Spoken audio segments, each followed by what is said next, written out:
जय सच्चिदानंद। जय सच्चिद। गो।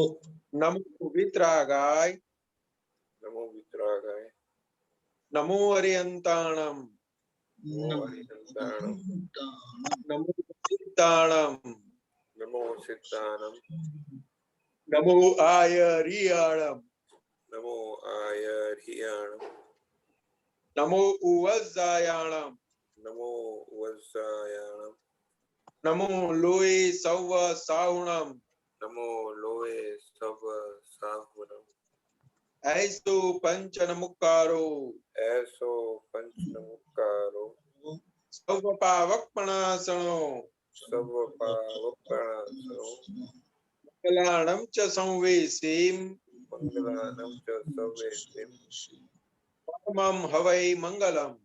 पद्मं हवै मंगलम। ओम नमो भगवते वासुदेवाय, ओम नमो भगवते वासुदेवाय, ओम नमः शिवाय, ओम नमः शिवाय। जय सच्चिदानंद। जय सच्चिदानंद। हे श्री सिमंदर स्वामी प्रभु, हे श्री सिमंदर स्वामी प्रभु, हे श्री वात्सल्य मूर्ति दादा भगवान, हे श्री वात्सल्य मूर्ति दादा भगवान, हे सर्वे देवी देवात्माओं, हे सर्वे देवी देवात्माओं, हमोने शुद्ध उपयोग पूर्वक हमोने शुद्ध उपयोग पूर्वक चित्त की हाजिरी में चित्त की हाजिरी में सत्संग में बैठने की, सत्संग में बैठने की, सत्संग सुनने की, सत्संग सुनने की, सत्संग समझने की सत्संग समझने की और सत्संग रूप होने की परम शक्ति दे। और सत्संग रूप होने की परम शक्ति दे। मैं भाव कर्म, नौ कर्म, द्रव्य कर्म, मैं भाव कर्म, नौ कर्म, द्रव्य कर्म, मन वचन काया, मन वचन काया, नाम और नाम की सर्व माया, नाम और नाम की सर्व माया, आप प्रगट परमात्मा स्वरूप आप प्रगट परमात्मा स्वरूप दादा भगवान के सुचरणों में दादा भगवान के सुचरणों में समर्पण करता हूँ। समर्पण करता हूँ। मैं मन वचन काया से तद्दन भिन्न ऐसा शुद्ध आत्मा हूँ। मैं मन वचन काया से तद्दन ऐसा शुद्ध आत्मा हूँ। मैं मन वचन काया से तद्दन नोखा ऐसा शुद्ध आत्मा हूँ। मैं मन वचन काया से तद्दन नोखा ऐसा शुद्ध आत्मा हूँ। मैं मन वचन काया से तद्दन जुदा ऐसा शुद्ध आत्मा हूँ। मैं मन वचन काया से तद्दन जुदा ऐसा शुद्ध आत्मा हूँ। मैं शुद्ध आत्मा हूँ। मैं शुद्ध आत्मा हूँ। मैं शुद्ध आत्मा हूँ। मैं शुद्ध आत्मा हूँ। मैं शुद्ध आत्मा हूँ। मैं शुद्ध आत्मा हूँ। मैं शुद्ध आत्मा हूँ। मैं शुद्ध आत्मा हूँ। मैं शुद्ध आत्मा हूँ। मैं शुद्ध आत्मा हूँ। जय सच्चिदानंद। जय सच्चिदानंद।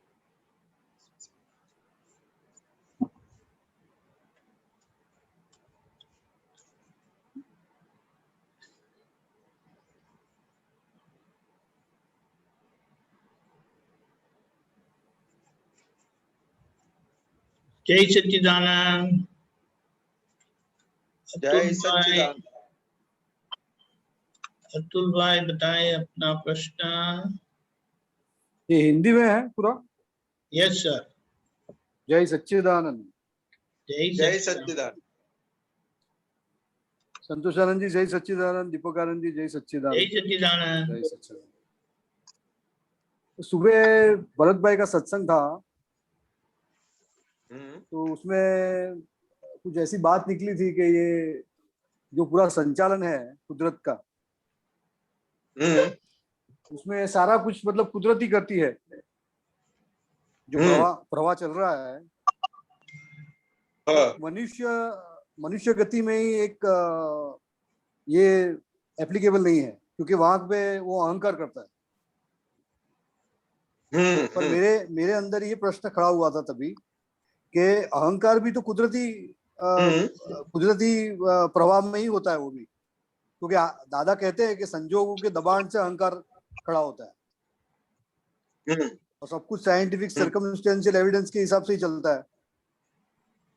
और वो बात पे उन्होंने थोड़ा एक ये एक्सेप्शन रखा था सुबह सत्संग में कि वहां पर वो आरोपण करता है, अहंकार करता है कि मैं चलाता हूँ। तो वो वहां पे उधर कुदरत डिफर कर जाती है कि मतलब सब कुछ कुदरत करती है, उस बात को वो डिनाई कर रहे थे उस ऐसे एक्सेप्शन में। हाँ, पर हकीकत में तो ये भी खुद ये जो अहंकार का जनरेशन है मनुष्य में, वो भी तो कुदरती रचना में ही आता है। मतलब डेवलपमेंटल अगर हम लोग साइकिल गिनते हैं कि जिस तरह से डेवलपमेंट हो कि फिर अहंकार टॉप लेवल पे जाता है और फिर उसका सपोज कुछ अच्छा पुण्य होगा तो ज्ञानी पुरुष हमें जैसे मिल गए, तो वो पूरा कुदरती रचना में ही आएगा ना वो भी। मेरा ये प्रश्न था, फिर मैंने हाथ विड्रॉ कर लिया था। मैं बोला चलो इसको छोड़ो, बेकार की बहस हो जाएगी। तो अभी दीपक आनंद जी ने पूछा मुझे कि आपने क्यों हाथ नीचे कर दिया था। फिर अभी मैंने वापस पूछा है। ये बहस का नहीं है, लेकिन वास्तविकता समझने की बात है। तो जो भरतानंद जी ने बताया ना, तो निगोद से लेके सिद्ध गति तक तो पूरा चल रहा है, प्रवाह में जीव जा रहे, लेकिन तिर्यंश, नारकी और देव गति, ये लोग भुगतान वाला है तीनों गति कि जो मनुष्य गति में जो कर्म करते हैं उसका भुगतान ये 3 गति में होता है। और मनुष्य गति अकेली ऐसी होती है तो कि जैसे जैसे जीव डेवलप होते होते मनुष्य में आते हैं, मनुष्य के अंदर भी कई जगह पे घूमते हैं, तब जाके कषाय डेवलप होने की शुरुआत होती है। इसलिए दादा भगवान ने डिफर बात बताया कि हिंदुस्तान की आर्य भूमि जो है वो कषाय आत्मा है, और उसके अलावा जो भी जहाँ दूसरी भूमि है वो विषय आत्मा है। तो कि वो उनका जीवन है वो कुदरती तरह से जीता है, और हिंदुस्तान के अंदर जन्म होता है उसको कषाय आत्मा हो। जब कषाय डेवलप होता है तब जाके हिंदुस्तान में उसको जन्म मिलता है। जो पुनर्जन्म के अंदर मानने की शुरुआत होती है तब जाके हिंदुस्तान में जन्म होता है। तो ये दादा भगवान ने आगे क्या बताया, तो कि ये अहंकार से जीता है, अहंकार से जीता है, और दूसरा व्यवस्थित शक्ति के अधीन जीता है। तो जिसको दृष्टि मिली है वो व्यवस्थित शक्ति के अधीन है, और बाकी का जो जीव है वो अहंकार के अधीन जीता है। तो उसको मानना क्या है, तो कि मैं करता हूं, मैं ये हूं और मैं करता हूं। तो उसके आधार पर वो जो कुदरती पने की तरह से जो सिद्ध गति की ओर जाता था वहां अटक जाता है। मैं करता भाव जो खड़ा हो जाता है ना, वहां पे वो अटक जाता है। इसीलिए महावीर भगवान को गौशालक ने पूछा था, वो एक दृष्टांत है। महावीर भगवान के पास से गौशालक सब सीखना चाहता था, तो उनका शिष्य बना था। तो वो एक जगह से वो लोग जा रहे थे, तो वहां पे एक धान का छोड़ था। तो वो छोड़ था, तो उनको फिर विचरण करके वापस वही रास्ते से आना था। तो वो पूछा भगवान को कि इसके ऊपर कितने फल आएंगे, दान आएगा। तो उन्होंने कुछ बताया 4 या 5 आएंगे, ऐसा महावीर भगवान। तो महावीर भगवान थोड़ा आगे गए तो उठा के वापस उसको छोड़ को उठा के डाल दिया नीचे, यानी मूल पौधे को, हाँ पौधे को मूल से निकाल के बाहर कर दिया। तो अभी तो कोई गुंजाइश ही नहीं रही उगने की उसकी। लेकिन फिर उनके जाने के बाद वहां से पशुओं का एक ग्रुप निकला। तो एक पशु का पैर उसके मूल के ऊपर लगा और वापस वो जमीन में चला गया। और फिर जब वापस आए तब उसके ऊपर उतना धान बैठा था। तो उसके आधार पर गौशालक ने क्या नक्की किया, तो कि जो होना है वो होके रहेगा, यानी नियति में जो होता है वही होगा। लेकिन ये जो बात थी ना, ये जो बात जो आप बता रहे हो ना, वो कुदरतीपन में वहां पे आप अटके हो कि जो होने वाला है वो तो होने वाला है। अगर कुदरत में ये होने का है तो वो होने वाला है। तो दादा भगवान ने बताया कि जिसका अहंकार डेवलप हुआ है, जो अहंकार के आधार पर जीता है, वो सब कुछ फेरफार कर सकता है।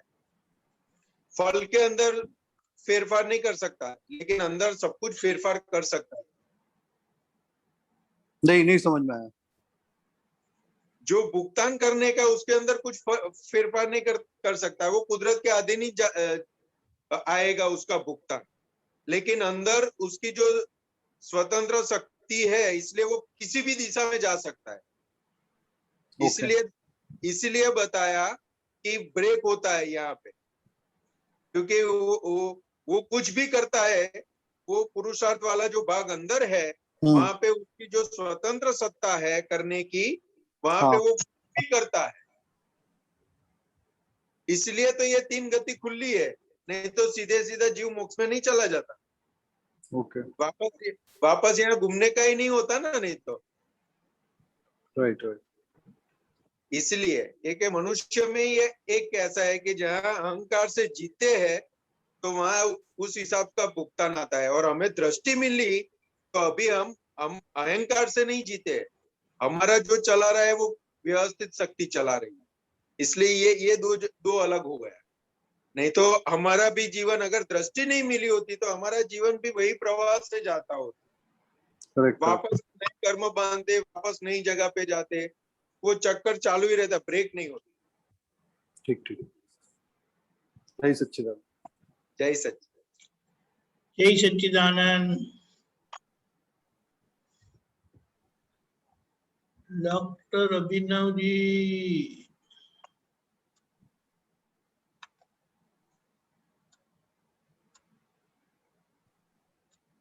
जय सच्चिदानंद। 2 मिनट बिजी हो, 2 मिनट थोड़ा सा मैं पूछता हूँ क्वेश्चन। बोलिए। 2 मिनट वेट करिए, मैं थोड़ा सा काम कर रहा था, अभी पूछता हूँ। हाँ ठीक है, तो फिर मैं वापस आता हूँ, आप आइए। No problem. हाँ। शीला बहन।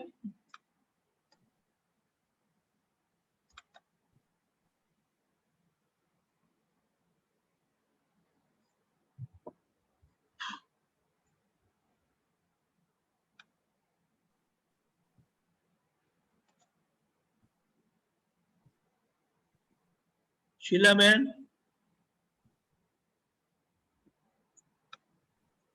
ओके डॉक्टर कश्यप जी।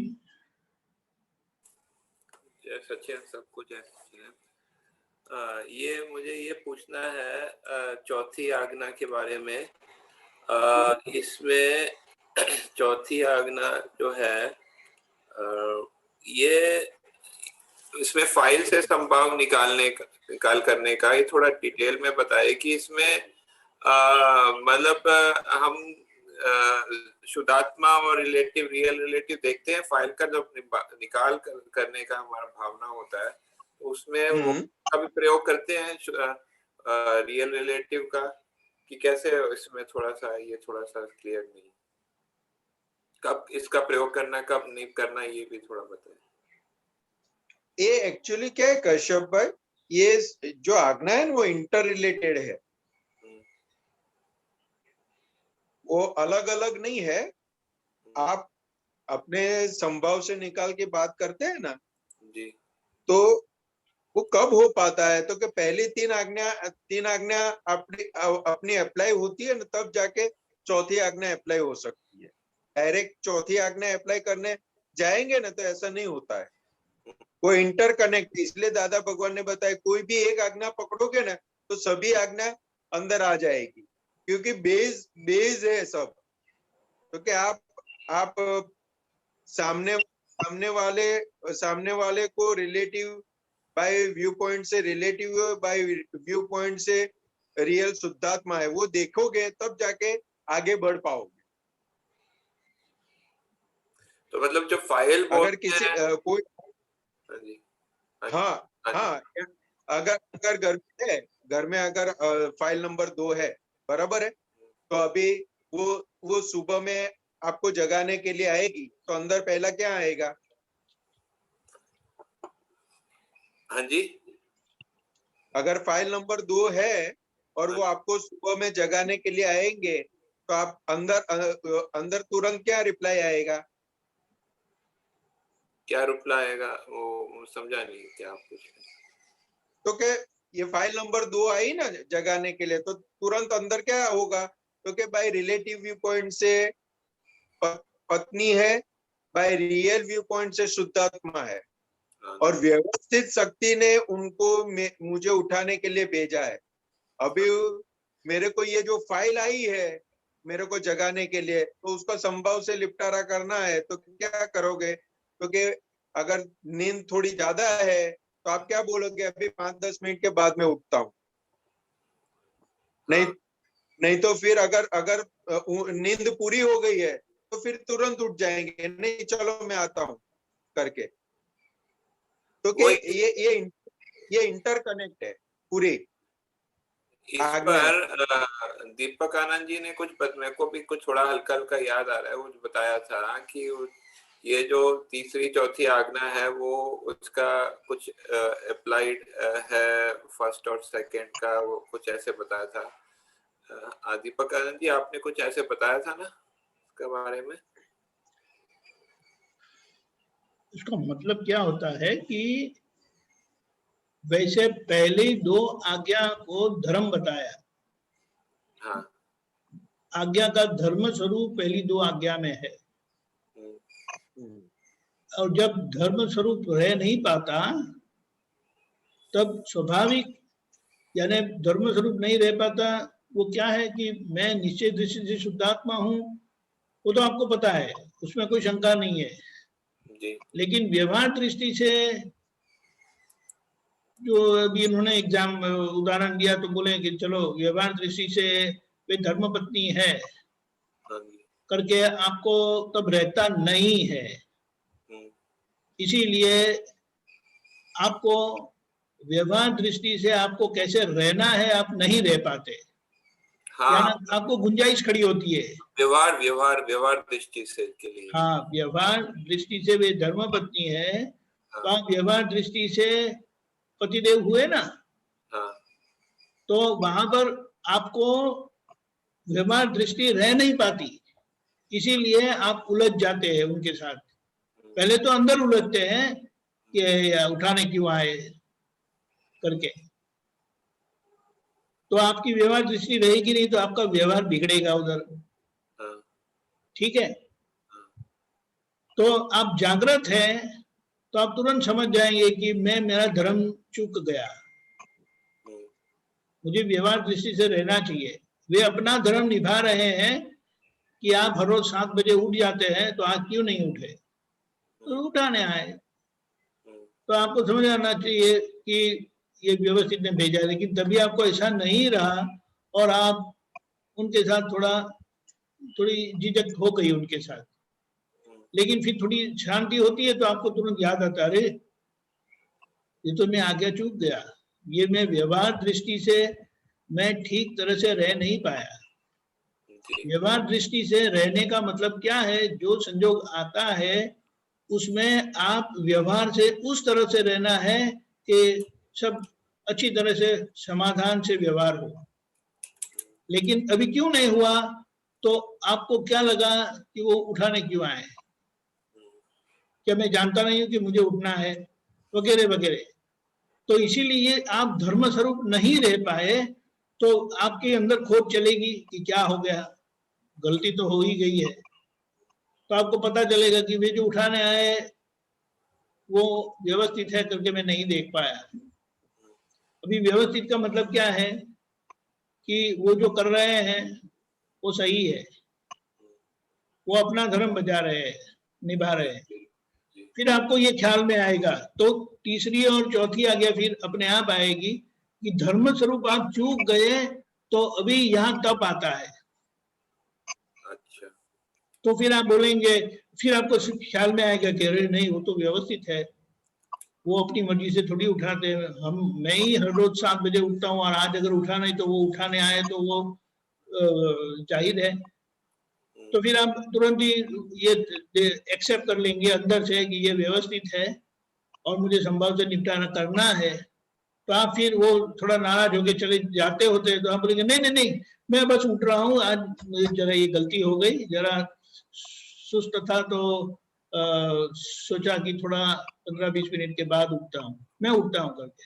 तो उनके पर जो नाराज हुए थे वो आप ठीक कर दिया, आप समझे?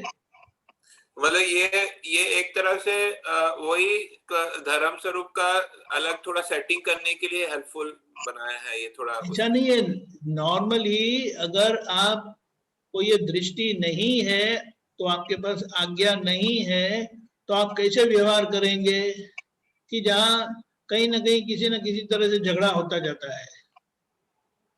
आप अपनी मर्जी चलाएंगे, सामने वाले को दोषी ही देखेंगे, उनकी निर्दोषिता कभी आपको समझ में आएगी ही नहीं। और दादा ने बताया कि जो कुछ होता है जब भी होता है वो व्यवस्थित है, लेकिन वो व्यवस्थित समझ में नहीं आने पर आप ढंग से रह नहीं पाते। मतलब ये वही चीज को थोड़ा दूसरा एस्पेक्ट से बता रहा है ना, सही है? नहीं नहीं ऐसा नहीं, ये इसमें आज्ञा का मतलब है, आज्ञा देने के पीछे का मतलब ये है कि हाँ, आप तो व्यवहार को समझे वो क्यों हुआ और उसको समाधान पूर्वक उसमें से बाहर आ जाइए। आज्ञा का जो है लक्ष्य ये है ना कि हम अपने स्वरूप में रहे। हाँ, लेकिन स्वरूप में तो रहे नहीं ना। अगर स्वरूप में रहे उनका प्रमाण क्या है, तो आप व्यवहार दृष्टि से ठीक से रहते, लेकिन आप व्यवहार दृष्टि से रह नहीं पाए। व्यवहार दृष्टि वो आज्ञा है, व्यवहार से नहीं, हाँ, तो वो व्यवहार स्वरूप, दृष्टि से रहना। तो वो स्वरूप चूक गए, तो इसलिए ये जो है थोड़ा दूसरा एस्पेक्ट दिया है कि फिर से उसको दूसरे तरीके से जो स्वरूप पे लाने के लिए। दूसरे स्वरूप से नहीं, सही ढंग से उसको फिर से रिपेयर कर देना है। हाँ, मतलब फिटिंग होने का, लेकिन मतलब आपका वो मतलब इस तरह से फिटिंग नहीं हुआ तो दूसरी तरह से फिटिंग करने का। वो नहीं, वो तो फिटिंग हुआ ही नहीं है ना, झगड़ा किया यानी फिटिंग हुआ ही नहीं है। हुआ ही नहीं। हाँ, हाँ, आपने उनको उनको भगा दिया तो वो तो बड़े नाराज होकर जाएंगे ना। अब मैं आपको उठाने ही वाली नहीं हूँ कभी भी। हम ऐसा स्वरूप बोलेंगे, अरे आप बोलेंगे ऐसा मत हो जाए, नाराज नहीं हो। पहली तो आज्ञा से हम स्वरूप में नहीं आए तो हम तीसरी और चौथी से स्वरूप में आ जाएंगे, ऐसा ना? हाँ, पहला दो जो है वो आज्ञा का धर्म स्वरूप है, यानी अगर आप धर्म स्वरूप रहे तो फिर तीसरी चौथी तो अपने आप आएगी।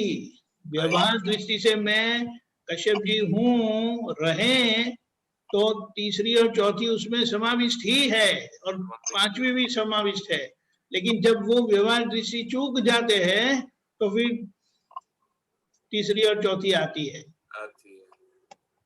तो और पहली चार आज्ञा में रहे ना तो पांचवी में वो शुद्धात्मा के खाते में जमा हो ही जाता है।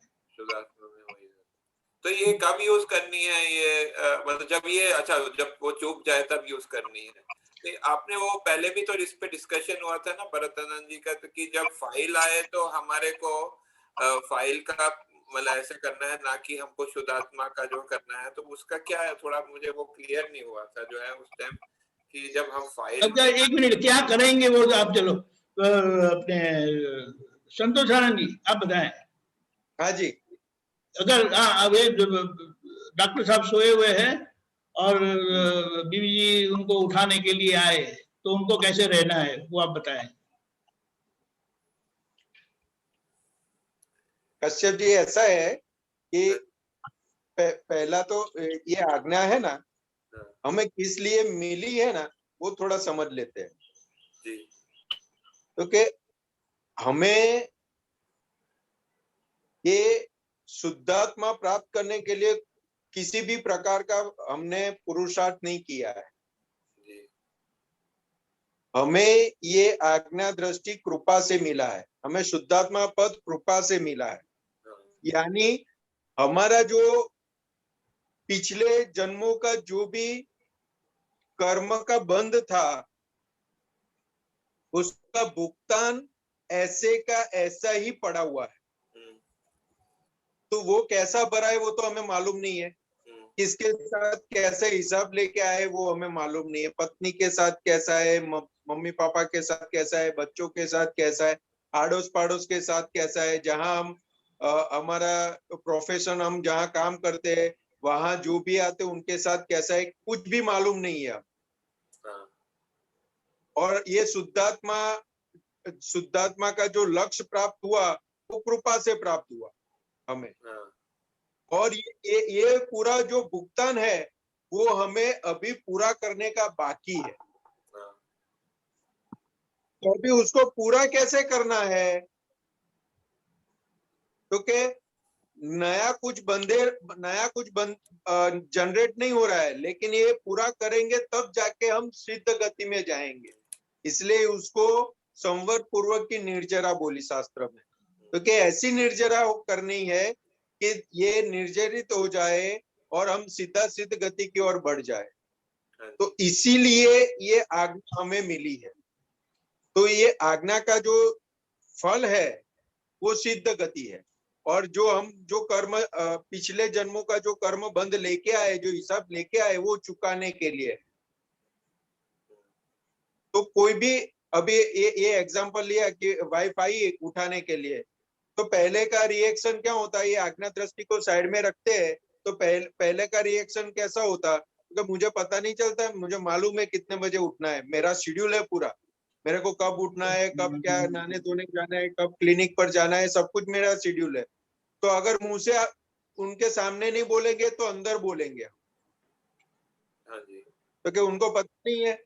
बाकी का तैयार रखो ना, चाय तैयार रखो, नाश्ता तैयार, आपका भाग का है वो तैयार रखो, मैं मेरे हिसाब से तैयार होके आ जाऊंगा, मेरे को डिस्टर्ब करने क्यों आ जाते हो?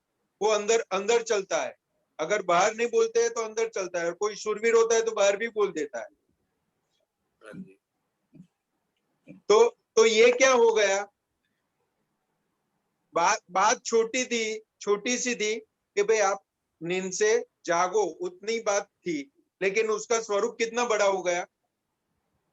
हाँ जी, और ये दृष्टि नहीं है तो ये स्वरूप बड़ा, तो सामने वाला भी थोड़ी बैठे रहेगा, वो भी कुछ ना कुछ प्रसादी तो देगा ना हमको।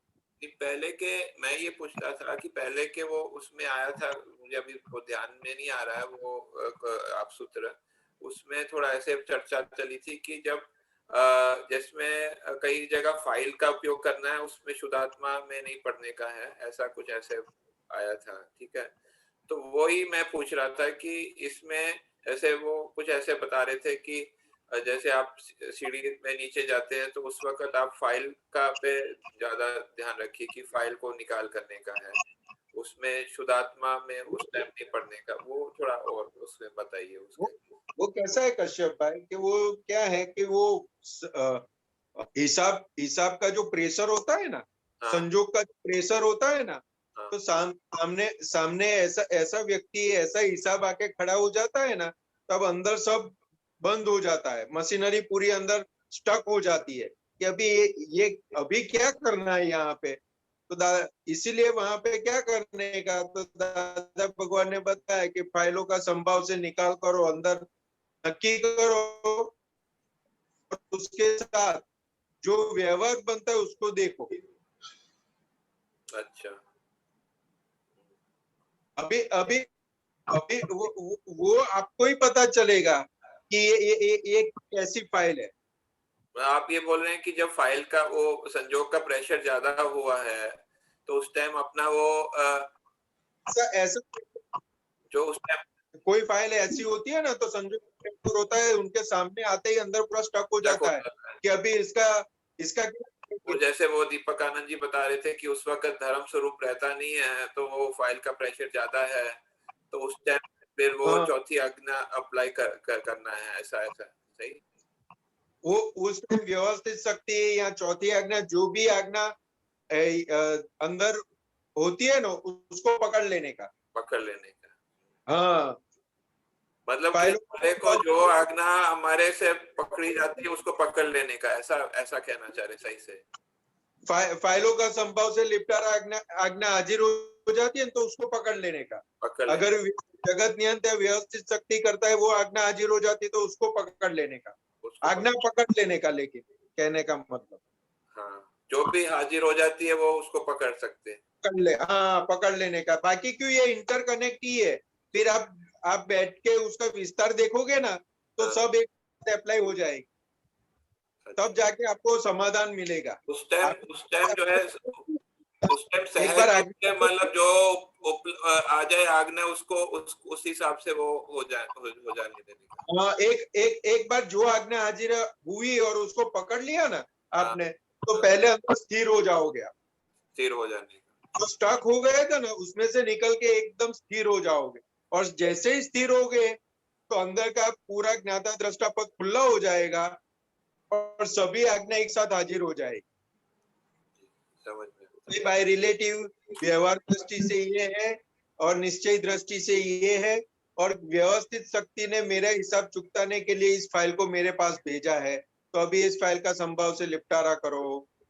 वो सब एक साथ हाजिर हो जाएगा और उसका निपटारा, पहले जो अंदर जो स्टक हो गए थे उसमें से बाहर निकल जाओगे, आज्ञा हाजिर हो गई है तो अंदर स्थिर हो जाओगे, तो पहले फाइल नंबर 1 को आप समाधान दे दोगे। पहले फाइल नंबर 1 का संभव से निकाल हो जाएगा आपका, जी। तब जाके सामने जो फाइल आई है उसका संभव से निपटारा हो। तब ये संभाव से निकाल करते हैं तो ये तो मतलब ये जो फाइल का संभाव से निकाल करते हैं तो फाइल नंबर 1 तो हमेशा रहती ही है, उसका तो उसका भी निकाल करना है और सामने वाले का फाइल का संभाव भी निकाल करने का है ना। हाँ, दोनों का। पहले जो फाइल नंबर 1 का संभव से निपटारा हो गया ना, तो सामने वाली फाइल का ऑटोमेटिक हो ही जाएगा, क्योंकि यहाँ पे निपटारा नहीं होता, इसलिए सामने जो फाइल आती है ना उसके साथ बार्गेनिंग या कुछ न कुछ प्लेस या कुछ चालू रहता है। मतलब जैसे हमारे अंदर कोई अभिप्राय पड़ा है या कोई वो जो है मतलब दोषित दृष्टि पड़ी है तो फिर वो जो है वो नहीं निपटारा होता है, ऐसा कहना चाहिए ना। फाइल नंबर 1 के अंदर जो पड़ा है ना उसके आधार पर उसके अंदर जितनी चिकास होती है ना,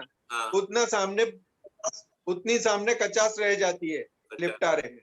और फाइल नंबर 1 का निपटारा हो गया, वहां से चिकास निकल गई तो सामने वाली फाइल से ऑटोमेटिक कचास निकल जाएगी।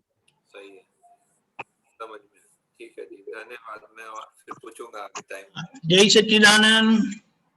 सच्चिदानंद। डॉक्टर अभिनव जी। जय सच्चिदानंद जी। जय सच्चिदानंद।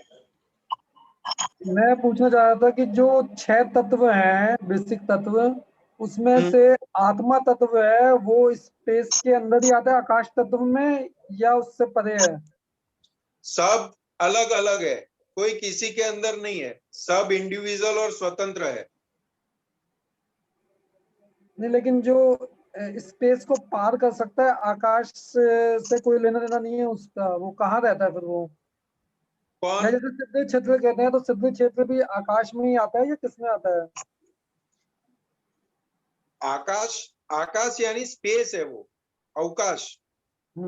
अवकाश।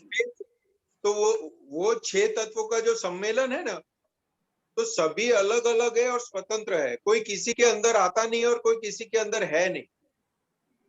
लेकिन ये 6 तत्वों के सम्मेलन जो इकट्ठा होता है तब जाके प्रक्रिया सब शुरू होती है।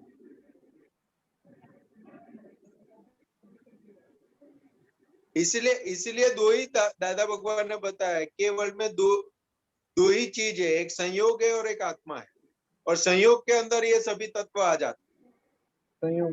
भूत तत्व, काल तत्व, गति सहायक, स्थिति सहायक, अवकाश, वो सब आ जाता है।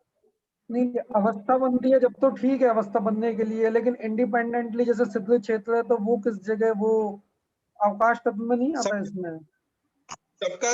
सबका अलग अलग ही है, कोई एक आप जो बोल रहे हो ना कि अवकाश के अंदर सब आते हैं, ऐसा नहीं है, सबका अलग अलग। संतोषानंद जी। हाँ जी। वो बता रहे हैं कि सिद्ध क्षेत्र में आकाश भी है, वहां क्या होता है? आत्मा तो वहां सिर्फ आत्मा ही है ना, सब अनंत सिद्ध आत्माएं हैं, तो वहां अवकाश है और आत्मा है, तो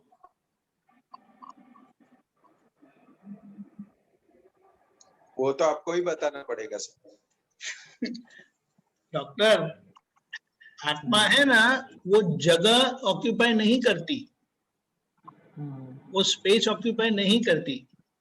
इसीलिए ब्रह्मांड के ऊपरी भाग पर, सबसे ऊपर, जहां ये विश्व का अंत आता है, वहां सिद्ध क्षेत्र है बताया, ऊपरी भाग में, और वहां अनंत सिद्धात्माएं हैं, यानी मुक्त हुए, मोक्ष में गए, वही मोक्ष कहलाता है। और क्योंकि आत्मा जगह नहीं रोकती, ऑक्यूपाई नहीं करती जगह, इसीलिए वहां एक ही जगह पे अनंत आत्माएं हैं। आप समझे? क्योंकि ऐसा है ना, देखिए ये दो चीज है, लेकिन क्योंकि ये दोनों जगह ऑक्यूपाई करती है ना, इसीलिए दोनों की स्वतंत्र चीज है, जगह है। लेकिन अगर ये जगह नहीं ऑक्यूपाई करती तो सब साथ में ही होती। आप समझे? आप समझे? ये दो चीज अगर जगह ऑक्यूपाई नहीं करती तो एक ही जगह पे ये दोनों साथ हो सकती है, लेकिन ये दो जगह रोकती है, इसीलिए दोनों की जगह अलग है। लेकिन आत्मा जगह नहीं लेती, ऑक्यूपाई नहीं करती, इसीलिए वो एक ही जगह पे अनंत आत्माएं हैं, लेकिन अपना अस्तित्व स्वतंत्र है। और ऐसा बताया है कि समझो महावीर भगवान की आत्मा है, तो जब महावीर भगवान यहाँ थे, उनका निर्वाण हुआ, तब ऐसा माना जाता है कि उनका कद जो था ना, वो 5.5 फीट था, 5 फुट और 5 इंच था। तो 2/3 वॉल्यूम के आकार से वहां उनकी आत्मा है, लेकिन वह आत्मा जगह नहीं रोकती। लेकिन उनकी आत्मा का अस्तित्व इस तरह से है। ऋषभदेव भगवान, उनका कद 2500 फुट था, 2500 फुट, 2500। तो 2/3 ऑफ 2500 की आकार से, बाय वॉल्यूम, वहां उनकी आत्मा है, लेकिन वह आत्मा भी जगह नहीं रोकती। समझ गए आप? इस तरह से अनंत आत्माएं हैं।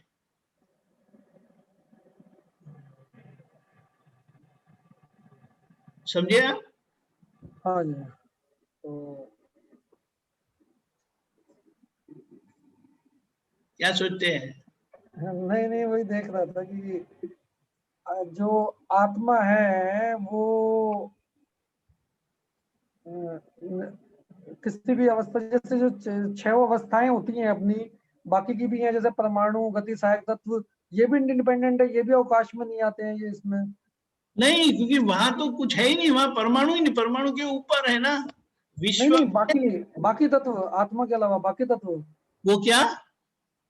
आत्मा के अलावा बाकी जो 5 तत्व हैं, वो तो ब्रह्मांड में ही है ना, क्योंकि गति वगैरह स्थिति वो यहाँ पर है।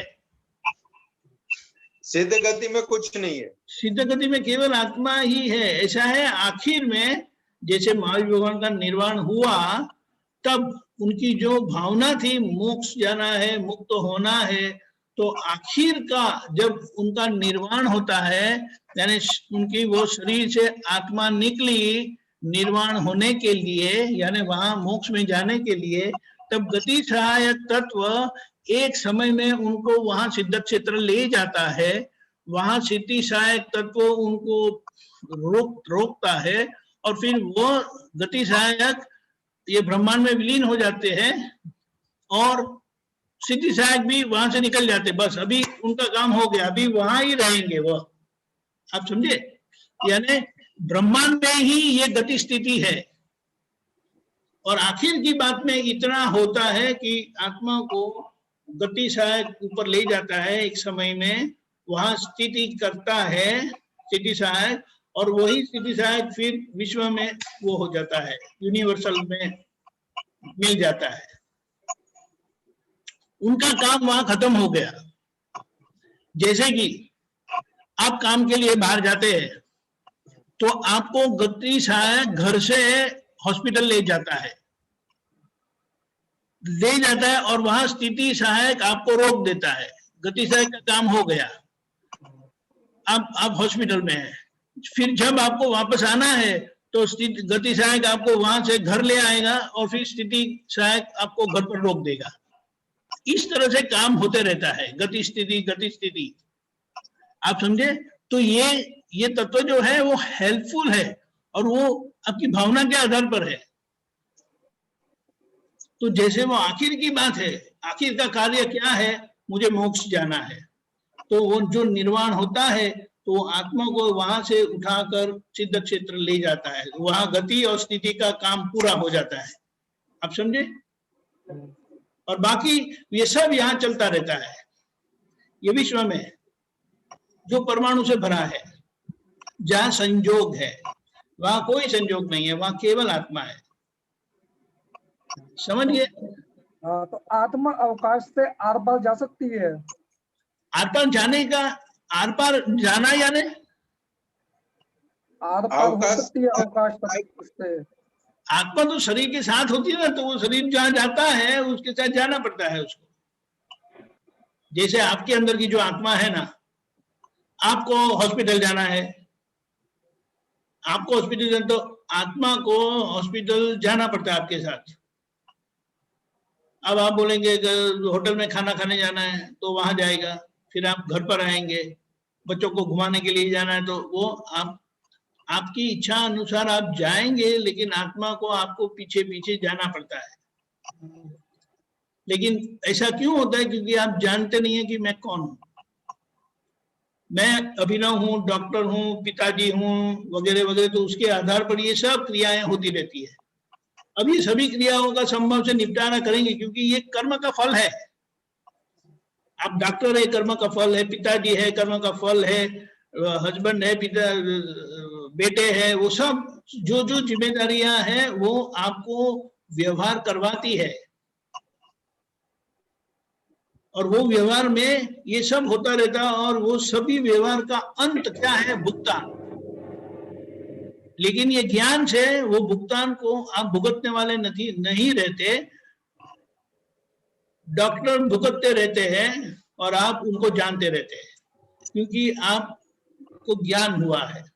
तो ये सभी व्यवहारों का संभव से निपटारा करते जाते हैं, तो ये सभी व्यवहारों से हम मुक्त होते जाते हैं। और जब भी सभी व्यवहार से मुक्ति हो गई, अब कोई काम यानी कोई कर्म का फल नहीं रहा, तो भी काम क्या रहा? कोई क्रिया रही नहीं। तो भी ये आखिर का ये शरीर का जो आयुष्य है वो पूरा होने पर आप का एंड आएगा, यानी मृत्यु आएगी, पर वो मृत्यु नहीं होगी, उसे निर्वाण कहते हैं। कि शरीर से आत्मा अलग होगी और वो कुदरती रचना में आती है। और जब ये होती है, आत्मा अलग होती है, तो वो आत्मा को अभी ये जाएगी कहाँ? अब तक तो कर्म है वो धक्का ले जा रही थी कर्म के अनुसार, अभी कर्म रहे नहीं, लेकिन एक आखिर का कर्म रहा है, उसे कर्म नहीं कहते, आखिर का परिणाम रहा है।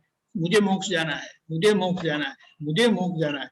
तो ये आखिर का जो भाव जो है ना, वो यहाँ पूर्ण होता है। तो यहाँ से ये शरीर से जब आत्मा छूटती है तो उसे सिद्ध क्षेत्र ले जाती है, गति सहायक, वहां स्थिर करके वो सभी, वहां केवल आत्मा है और अवकाश है, लेकिन वह आत्मा अवकाश को रोकती नहीं है। ठीक है, ये सारी प्रक्रिया है, लेकिन ये ज्ञान से हमें ये सब कुछ समझ में आता है। और सबसे बड़ी बात, अहम बात यह है कि मुझे फाइल का संभव से निपटारा करना है। ये संभव से निपटारा नहीं करते हैं तो राग द्वेष करते हैं। राग द्वेष को विषम भाव कहा। विषम भाव से कर्म बनते हैं और कर्म से भटकना पड़ता है, भुगतान आता है। अच्छा वो भी चले जाएगा, बुरा वो भी चले जाएगा, लेकिन वो कर्म का परिणाम है। तो ये ज्ञान से ये सभी कर्म के परिणाम को पूरा करके, सभी भुगतान को पार करके, भुगतना नहीं है उसमें। अभिनव जी जो भुगतेंगे उसको आप देखेंगे कि कैसा भुगतान हुआ, और उसको उसका संभव से निपटारा करना, यानी आप उससे जुड़ते नहीं है, अपने आप को अलग ही रखते हैं। शुद्धात्मा दृष्टि से अभिनव जी को देखेंगे कि इस तरह से वे संजोग से गुजरे, यहाँ भुगतना पड़ा, वो भुगतना आया भुगतना गया, आप वही के वही रहे, कोई दोषी दिखाई नहीं दिया क्योंकि कोई दोषित है नहीं। आपने व्यवस्थित की आज्ञा को पक्का रखा, संभव से निपटारा करना है तो बाहर एडजस्टमेंट का भाव हुआ और अंदर अलग रहे। संभव से निपटारा के लिए क्या बताया, प्राप्त संयोग का सुमेल रखकर समता भाव से निकाल करना, यानी बाहर आप पूरा एडजस्टमेंट करेंगे कि सामने वाले को समाधान हो और अंदर से अलग रहते हैं, आप समझे। तो ये दो काम होता है।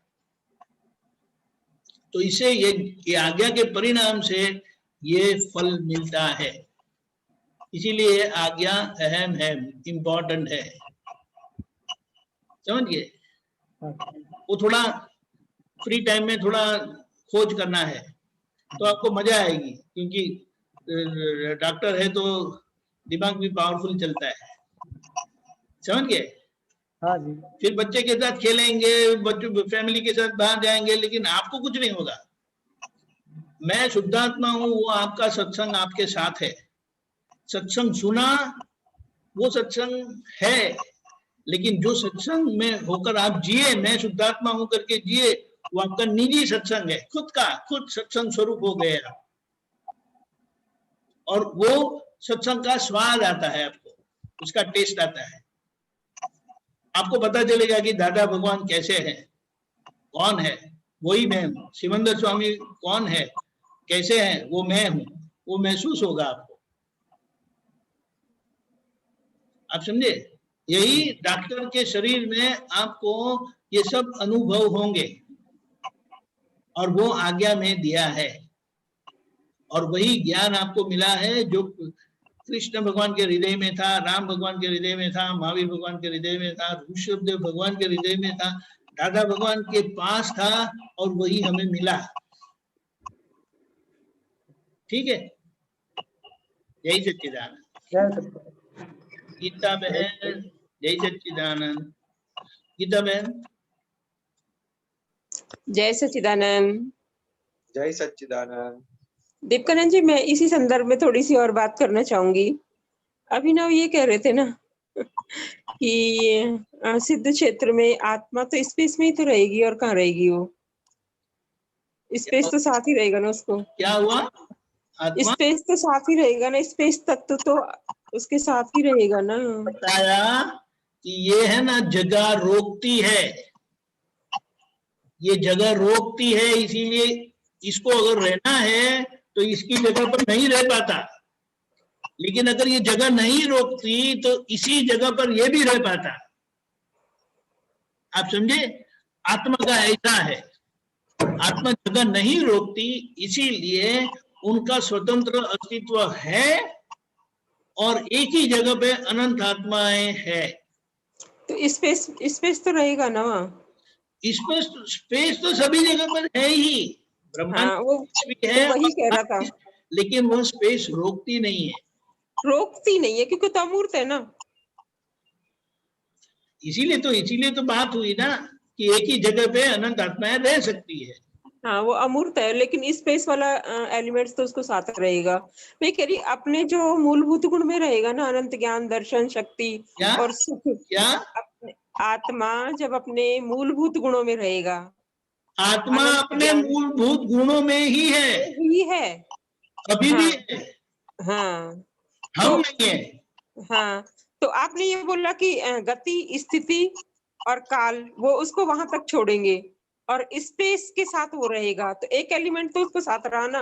अरे क्योंकि वो यूनिवर्सल सभी जगह पे है, हाँ, इसलिए उसे हम तो समझ में आ गया ये। तोड़ सकते हैं, लेकिन वह स्पेस को रोकता नहीं है, स्पेस हाजिर होने पर भी। हाँ, रोकता नहीं है, ये बात है कि वो रोकता नहीं है, वो बात अलग है। हाँ, कि रोकता नहीं है, स्पेस तो सभी जगह पे है ना, स्पेस सभी जगह, रोकता नहीं है वो। मैं ये कह रही थी कि यूनिवर्सल के लॉ आत्मा पर भी लागू पड़ते हैं क्या? कौन से लॉ? जो जड़ और ये जो 5 एलिमेंट्स को लागू पड़ते हैं, वो आत्मा पर भी लागू पड़ते हैं क्या? लेकिन हाँ? कौन से लॉ? व्यवस्थित वाले लॉ। व्यवस्थित तो उसको थोड़ी लागू पड़ता है, वो तो अभी भी अंदर शरीर भी स्वतंत्र ही है शरीर में अभी भी। तो फिर स्पेस वाला लॉ तो उसको लागू पड़ेगा, तो वो क्यों नहीं पड़ेगा? फिर स्पेस का लॉ तो 5 एलिमेंट को लागू स्पेस पड़ रहा है वो ना। नहीं है, स्पेस तो स्वतंत्र दोनों तत्व वहां पर है, लेकिन वो एक दूसरे में जाते नहीं है, ऐसा है। जाते तो नहीं है वो, तो फाइनली नहीं लागू पड़ेगा। संयोग को लागू पड़ता है व्यवस्थित। आत्मा असंग है। हाँ आप समझे? हाँ व्यवस्थित शक्ति संयोग को लागू पड़ता है। हाँ, आप समझे? अवस्थित को नहीं। हाँ ठीक है, अवस्थित को नहीं पड़ेगा, अवस्थित नहीं, असंयोगी को नहीं। असहयोगी को नहीं। हाँ ठीक है। एक कि मैं ये बोल रही थी कि जो आपने ये बताए हैं, ज्ञान को 5 प्रकार में बांटा है दादाजी ने। वो श्रुति ज्ञान है ना, और मति ज्ञान। वो तो है ना। इतना दरवाजा खुला तो उसको एक बताया, इतना दरवाजा खुला तो एक बताया, इतना दरवाजा खुला तो एक बताया, पूरा खुल गया तो उसको केवल ज्ञान कहा। ऐसा है तो वही ज्ञान।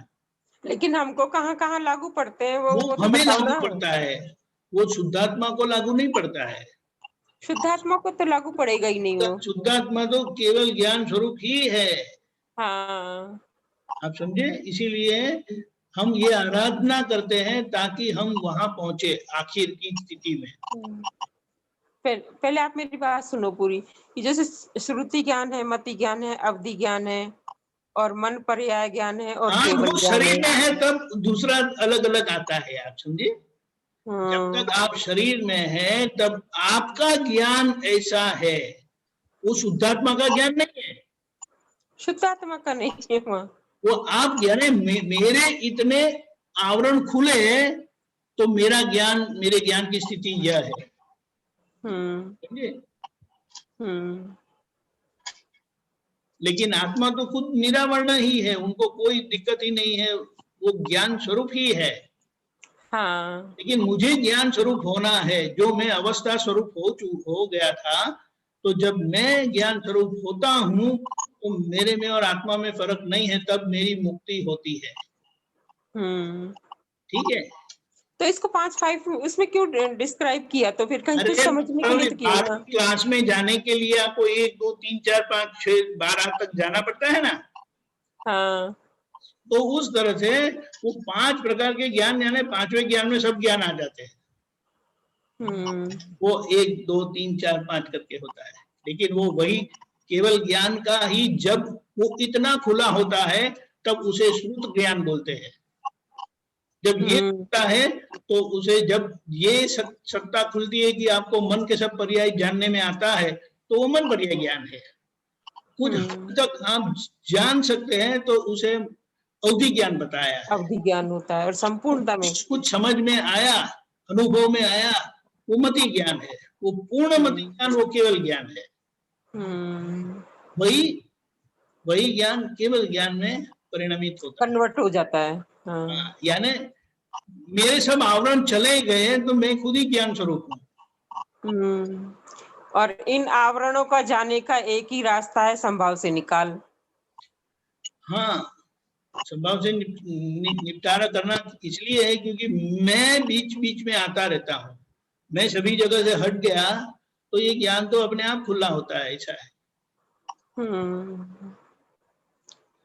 ठीक है। जय सच्चिदानंद। जय सच्चिदानंद। अब कौन साहब है?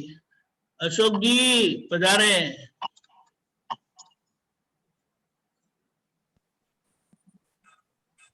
सच्चिदानंद।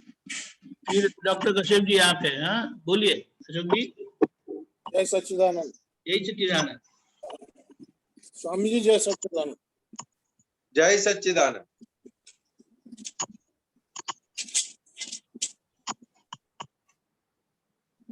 क्या हुआ? पढ़ रहा हूँ, पढ़ के बता रहा हूँ। ओके।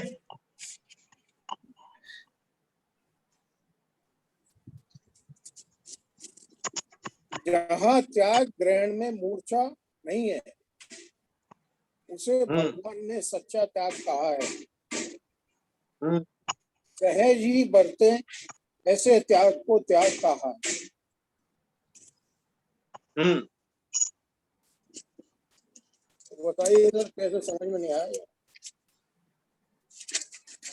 क्या समझ में नहीं आया? मैं बहुत सिंपल सा बताया दादा भगवान ने तो।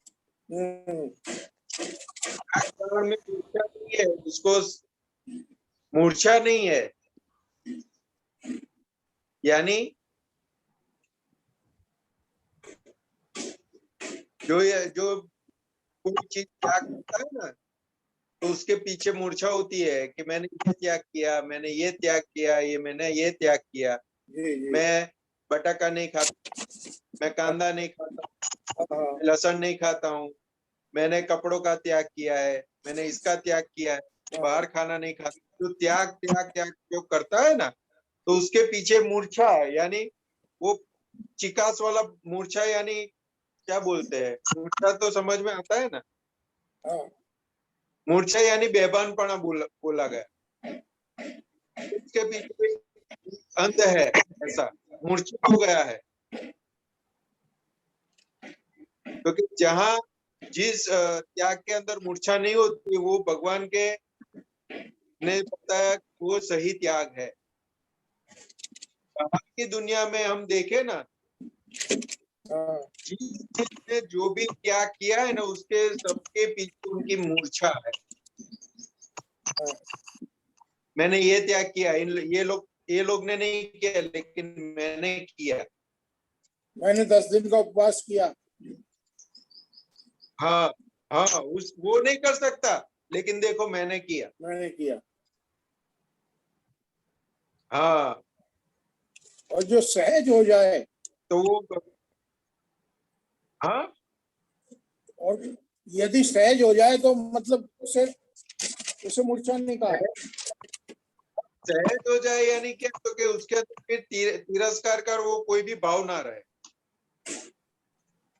इसलिए दादा भगवान कहते थे कि हमारी थाली में जो आता है वो व्यवस्थित के अधीन आता है जी। तो उसको ग्रहण करने का सहज है, क्योंकि वो ज्ञान के आधार पर इतना परिपक्व हो गया होता है, तो वो वाली चीजें अपनी थाली में आएगी ही नहीं। अच्छा अच्छा, वो परिणाम हो जाए, परिणाम उसका वो इतना सहजता इतनी परिपक्व हो जाएगी ना, तो फिर वो सब त्याग मैंने त्याग किया है वो अंदर खड़ा भी नहीं होगा। मतलब वो चीज आएगी नहीं, सामने ही नहीं आएगी। वो आएगी ही नहीं, सामने ही नहीं आएगी। वो परिणाम के रूप में नहीं आएगी। बिल्कुल बिल्कुल। क्योंकि वो त्याग के पीछे मूर्छा है ना, वो डेंजर है। दादा भगवान वो बता रहे हैं कि उसके पीछे मूर्छा है ना। हाँ। अपन जनरली कहते हैं ना, मैं यार ये नहीं, मेरे को अच्छा नहीं, मेरे को ये अच्छा नहीं लगता, मेरे को ये अच्छा नहीं लगता। वो बात अलग है। ये यहाँ पे जो त्याग की बात की ना, जो ये संसार छोड़ के बैठे हैं ना, उसके लिए बात। अच्छा हाँ, अच्छा। वो त्याग के पीछे मूर्छा होती है। अच्छा, मैंने ये त्याग किया, मैंने वो त्याग किया, मेरे पास ऐसा था और उसको त्याग करके मैं आया, तो उसकी बात है वो। ठीक है अशोक जी। हाँ सर, जय सच्चिदानंद। जय सच्चिदानंद। डॉक्टर कश्यप जी। हाँ जी, मुझे ये पूछना, वैसे पता नहीं मुझे समझ में कितना आएगा, लेकिन ये जो आपने ये सिद्ध क्षेत्र की बात किया और आकाश की बात किया, तो उसमें यही है, पूछना था कि सिद्ध क्षेत्र एक जगह है, तो आत्मा जगह नहीं लेती है, लेकिन सिद्ध क्षेत्र फिर कैसे जगह लेती है, या मतलब वो थोड़ा क्या इसमें समझना संभव है क्या? गुड़गांव कोई जगह है ना, हाँ, दिल्ली भी कुछ जगह है ना, जी। तो उस तरह से सिद्ध क्षेत्र वो ब्रह्मांड के सबसे ऊपरी भाग में जगह है, उसे सिद्ध क्षेत्र कहा, जहाँ अनंत सिद्धात्माएं विराजमान है। तो वो जगह, वो स्पेस तो लेती है ना, वो शीत क्षेत्र नहीं लेती। अरे स्पेस, गुड़गांव जगह का नाम है, वो जगह ऑक्यूपाई नहीं करती। अच्छा, शीत क्षेत्र वो जगह ऑक्युपाई नहीं करती, वो भी नहीं करती। अच्छा हाँ, सिद्धात्माएं जगह ऑक्यूपाई नहीं करते, लेकिन वो जगह को सिद्ध क्षेत्र बोलते हैं। अच्छा, वो मतलब शीत क्षेत्र भी जो है कोई जगह ऑक्युपाई नहीं करता, ये मैं पूछना था जो। अरे केलनपुर जगह का नाम है, बड़ौदा जगह का नाम है, वो कोई ऑक्यूपाई नहीं करते, ऑक्यूपाई करने वाले इंसान है। आप अच्छा, समझे? समझ तो गया। उस तरह से सिद्ध क्षेत्र जगह है जहां पर अनंत सिद्धात्माएं विराजमान है, जो कोई जगह ऑक्यूपाई नहीं करते। ठीक है, अभी के लिए बहुत है, ये हम समझते हैं। ठीक है, डॉक्टर आगे साहब, बात में समझेंगे। अच्छा है, आप अपने दिमाग को कसते रहते हैं, अच्छा है। हाँ जी, हमारी अभी के लिए। हमारी भी स्पष्टता होती जाती है। हाँ जी, धन्यवाद। ठीक है, जय सच्चिदानंद। संतोषानंद जी, आप त्रिमंत्र बुलाएं। डॉक्टर साहब फॉलो करिएगा। हाँ जी। नमो वितरागाय, नमो वितरागाय, नमो अरिहंताणम, नमो अरिहंताणम, नमो सिद्धाणम, नमो सिद्धाणम, नमो आयरियाणम, नमो आयरियाणम, नमो वज्जायाणम, नमो वज्जायाणम, नमो लोये सव्व साहुणम, नमो लोये सव साहुनम, ऐसो पंच नमुक्कारो, ऐसो पंच नमुक्कारो, सव्व पावक पणासनो, सव पावपणासनो, मंगलाणम च संवेसिम, मंगलानम च सव्यसिम, परमं हवै मंगलम। परमं हवै मंगलम। ओम नमो भगवते वासुदेवाय, ओम नमो भगवते वासुदेवाय, ओम नमः शिवाय, ओम नमः शिवाय। जय सच्चिदानंद। जय सच्चिदानंद। जय सच्चिदानंद।